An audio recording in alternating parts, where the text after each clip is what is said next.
When you press the power button on your computer or mobile phone, something important happens instantly. The system turns on, but at that moment, it does not know what to do yet. There is no operating system running, no apps open, and the RAM is empty. So, how does the device even start working? The answer lies in two important parts inside every device: RAM and ROM.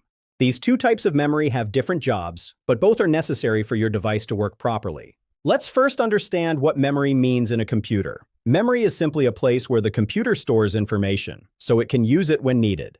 Just like humans remember things in their brain, computers also need memory to remember instructions and data. But computers use different types of memory for different purposes. Some memory is temporary, while some is permanent. RAM stands for Random Access Memory. You can think of RAM as the working space of your computer. It is where all the current tasks are handled. Whenever you open an app or watch a video, that data is loaded into RAM. The reason for this is simple. RAM is very fast. The computer can quickly read and write data in RAM, which helps everything run smoothly. A simple way to understand RAM is to imagine a study table. When you are studying, you keep all the materials you need on the table, so you can easily use them. In the same way, the computer keeps active programs in RAM so it can access them quickly. When you open an application, it is first taken from storage and placed into RAM. Then, the CPU works on it from there. However, RAM has one important limitation. It is temporary. This means when you turn off your device, all the data in RAM is erased. That is why any unsaved work is lost if the system shuts down. Also, RAM has limited space. If you open too many apps and RAM becomes full, your system may slow down. The computer starts using storage as backup memory, which is much slower than RAM.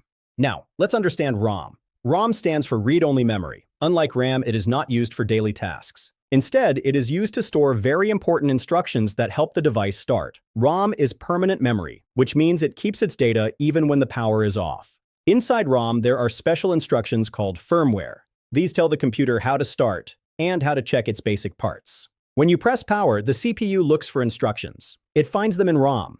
ROM then tells the system what to do step by step, which starts the booting process. Without ROM, your computer would not start at all. The CPU would have no instructions to follow, and the system would remain blank. In modern devices, ROM can be updated in some cases, like a BIOS update. However, these updates are not done often, because ROM is meant to be stable.